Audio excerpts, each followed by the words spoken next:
Assalamualaikum warahmatullahi wabarakatuh.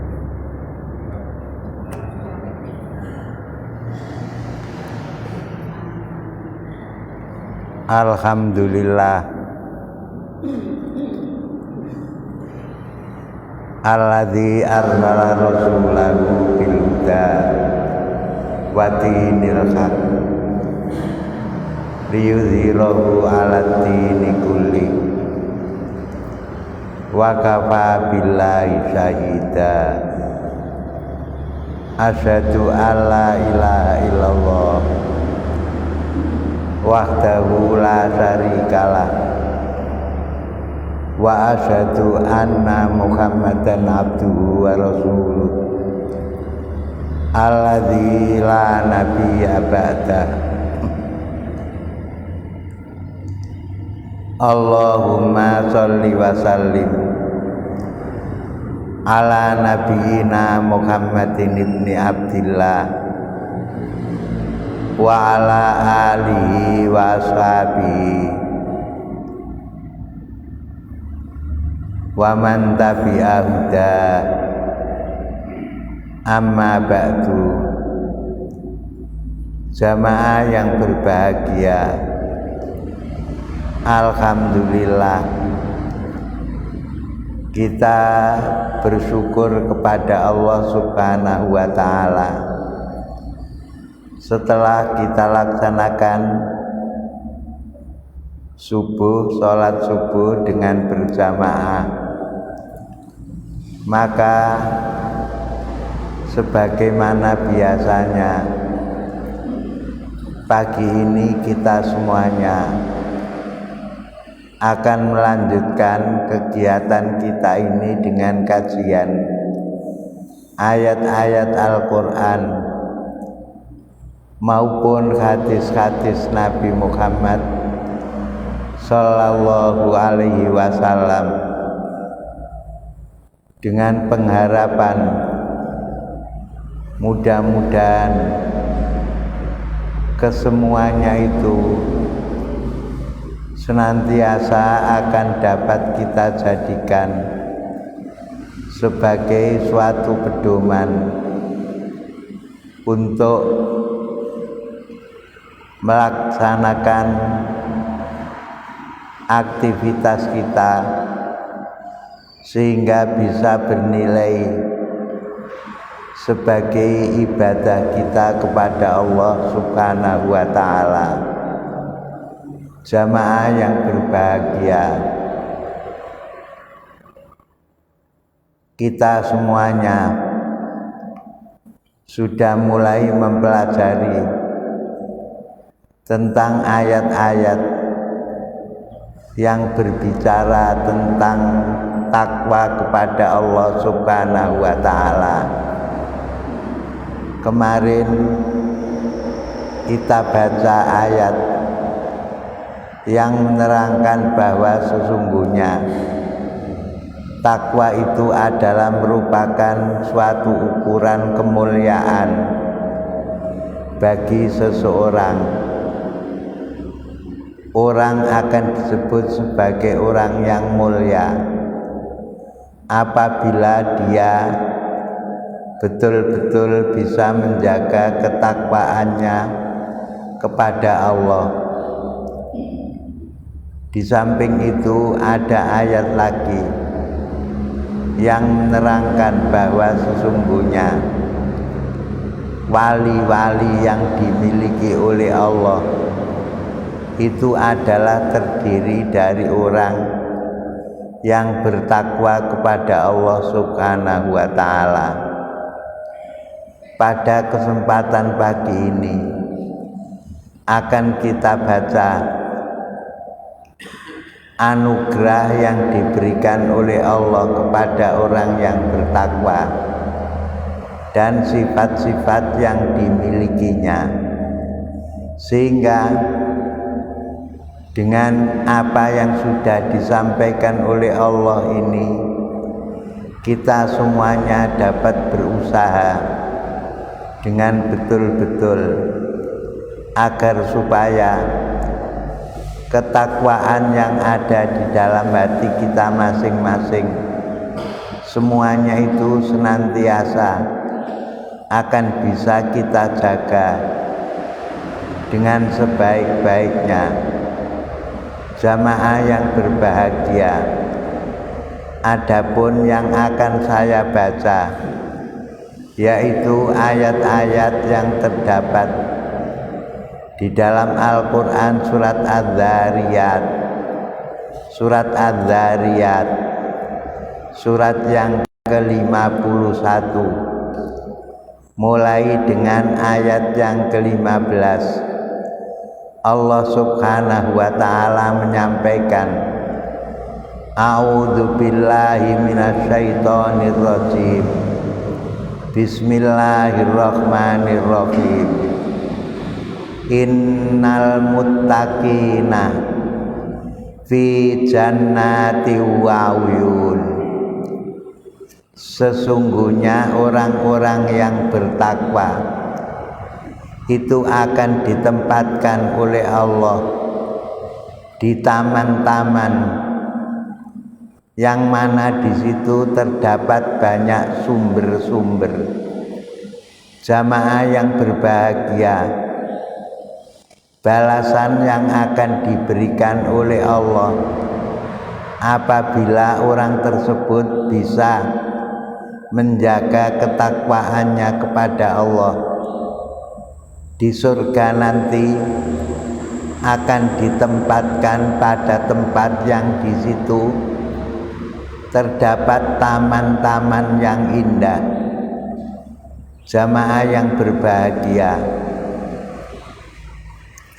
selain itu di taman-taman tersebut banyak terdapat sumber-sumber yang disediakan oleh Allah subhanahu wa ta'ala.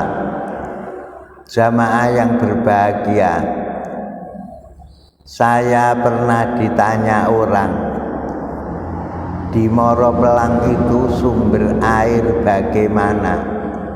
Sumber air bagaimana? Saya sampaikan, mayoritas asin. Mayoritas asin. Tidak asin itu adalah yang di sebelah selatan. Dia bilang menggali tanah 4 meter itu sudah keluar sumbernya, padahal baru 4 meter. 4 meter itu berarti 8. Kalau pakai bom bis itu 8. Saya tanya, kalau kemarau bagaimana? Meskipun kemarau, sumber air itu tidak akan habis. Jamaah yang berbahagia, kita tahu bahwa sesungguhnya di dalam kehidupannya yang menjadi kebutuhan paling pokok bagi manusia, kebutuhan yang paling pokok itu adalah air.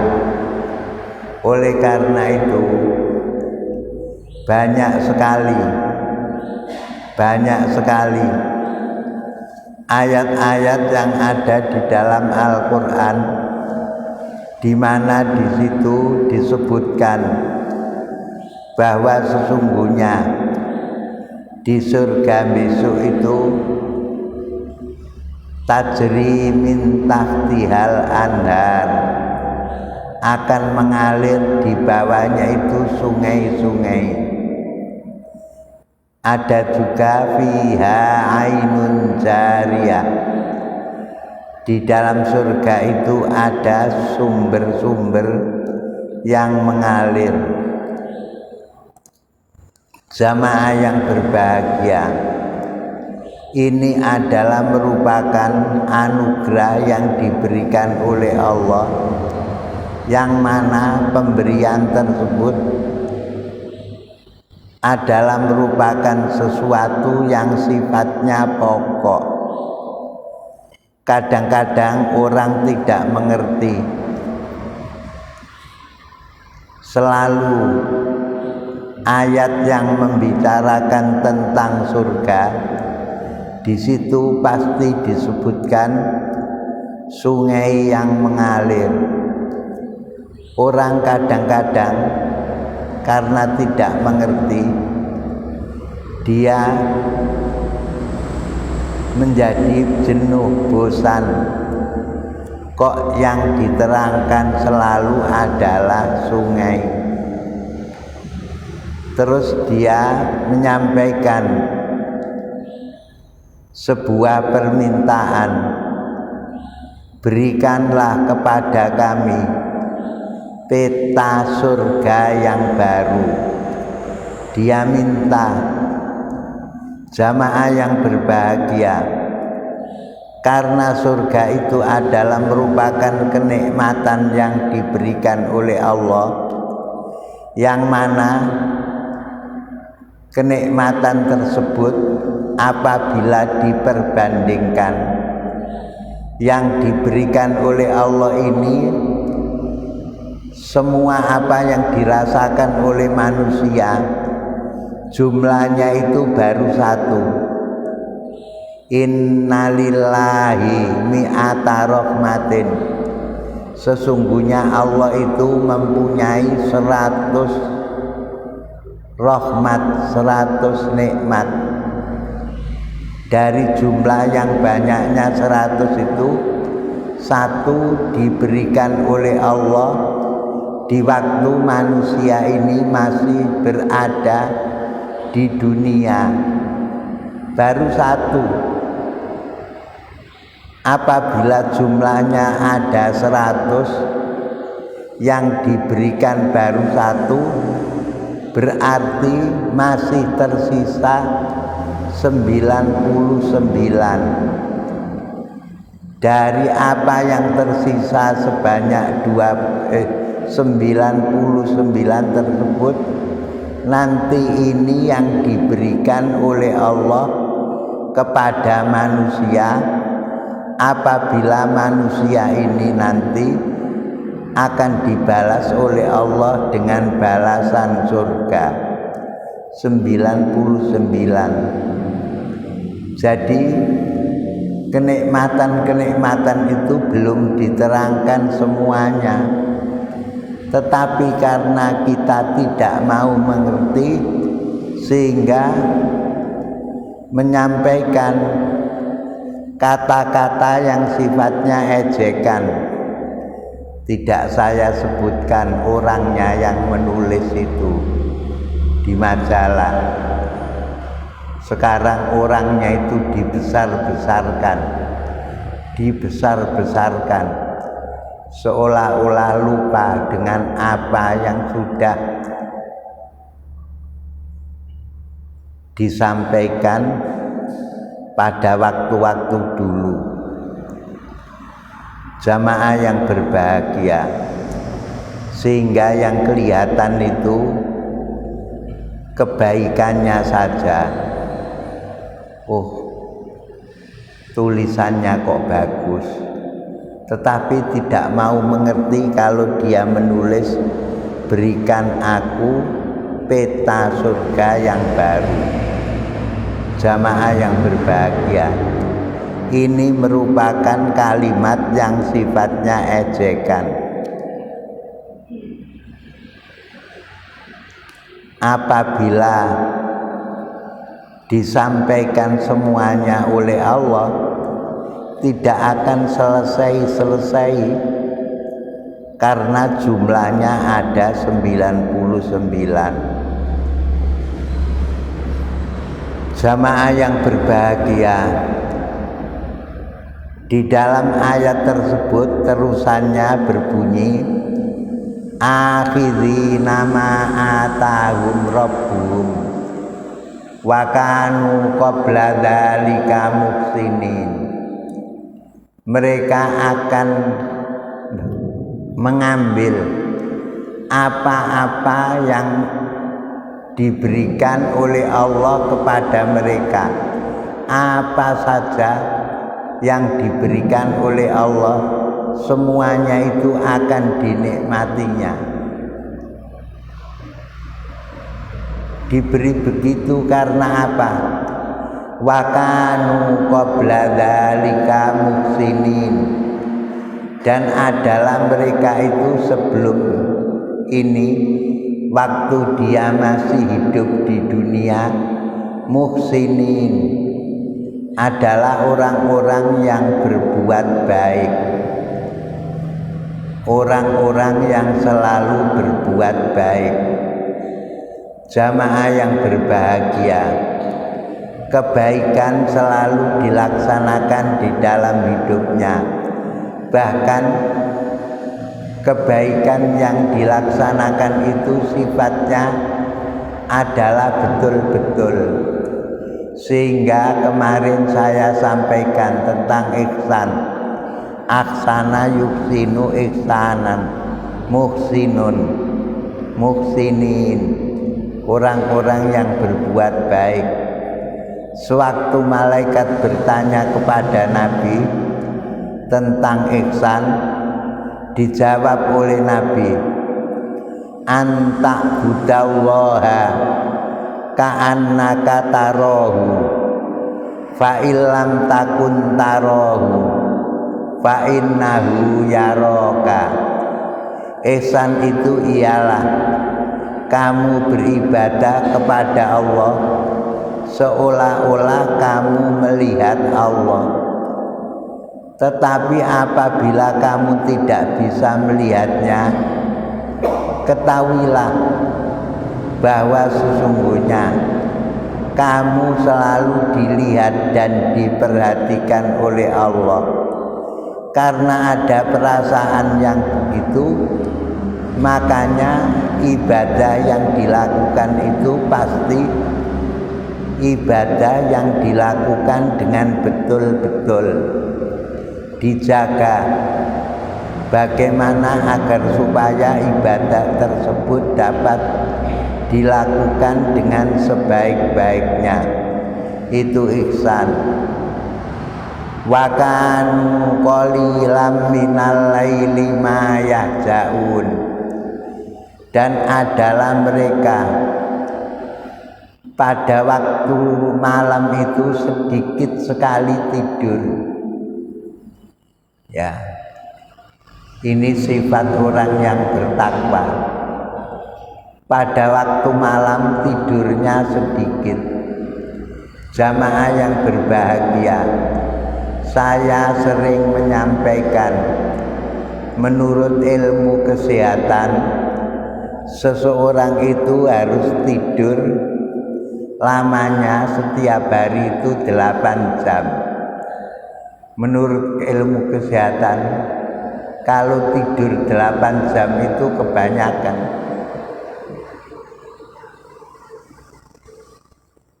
Ya. Sebab apa? Sebab pada waktu malam itu oleh orang yang bertakwa, waktunya digunakan untuk beribadah kepada Allah. Meskipun tidak seluruh malam, tetapi paling tidak sepertiga malam. Sepertiga malam. Ya ayyuhal muzammil qumil laila illa qalila.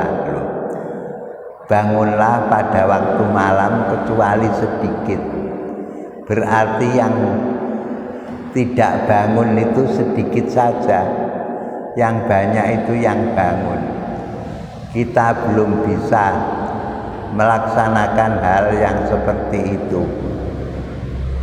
Dulu Pak Mukhlis pernah ngaji, kita semuanya ini katanya kalau sudah tidur seperti glugu, gak iso tangi, wis kaku kaya glugu. Padahal Allah menerangkan sifat-sifat yang dimiliki oleh orang yang bertakwa itu, waktunya itu banyak dipergunakan untuk bangun sholat kepada Allah. Wabil askari hum yastaghfirun, dan pada waktu sahur mereka semuanya itu selalu minta ampun kepada Allah. Pada waktu sahur jam 3:30 berdoa memohon ampun kepada Allah. Ini yang selalu dilakukan oleh orang-orang yang bertakwa kepada Allah Subhanahu wa ta'ala. Wa fi amwalihim haqqul lisaili wal mahrum, dan pada harta yang dimilikinya itu terdapat hak yang akan diberikan kepada orang yang minta atau orang yang tidak minta. Tidak minta tetapi dia itu butuh, minta diberi. Orang yang tidak minta karena punya kebutuhan diberi. Jamaah yang berbahagia, ini ayat-ayat yang menerangkan tentang anugerah dan sifat-sifat yang dimiliki oleh orang yang bertakwa kepada Allah. Oleh karena itu, sebagaimana saya sampaikan, takwa itu adalah merupakan kumpulannya segala kebaikan. Segala kebaikan muaranya itu terletak pada ketakwaan kita terhadap Allah Subhanahu wa ta'ala. Kalau kita betul-betul bisa menjaga, maka hal yang seperti ini yang sudah diterangkan oleh Allah, insya Allah akan bisa kita dapatkan pada kehidupan kita nanti, di waktu kita sudah kembali ke hadirat Allah Subhanahu wa ta'ala. Jamaah yang berbahagia, sampai di sini mudah-mudahan ada guna dan manfaatnya. Terima kasih dan mohon maaf. Subhanakallahumma wa bihamdika asyhadu alla ilaha illa anta astaghfiruka wa atubu ilaik. Wassalamualaikum